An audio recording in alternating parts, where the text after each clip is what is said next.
আমাৰ UCO bank Mankachar town হয়, main town. তাতে এতিয়া আমাক খবৰ দিছে 4টামান বজাত, থানাত খবৰ দিছে যে আমাৰ বেংকত চুৰি হৈছে বুলি।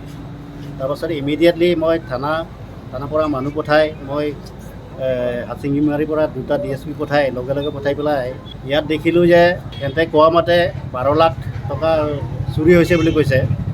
আমি আকৌ পূৰা বেংকৰ ভিতৰত পূৰা চাৰ্চ কৰিলোঁ। এই লাষ্টত ৰুম সিহঁতে ডকুমেণ্টছ কিবাকিবি ফাইল কিবাকিবি থোৱা আছে। এই কাৰ্টুনটো দাঙি পেলাই এই পইচাটো তাতে আলমেৰা এইটো ৰেকৰ ভিতৰত ওপৰতে থৈ দিয়া আছে। ইতিমধ্যে আমি ওপৰে হিচাপ কৰোঁতে আমি 9.5 লাখমান পাইছোঁ ইয়াতে। তাৰপিছত এটা ঘৰ 50,000 আছে বুলি কৈছিলে, এতিয়া গ'ল তাতে।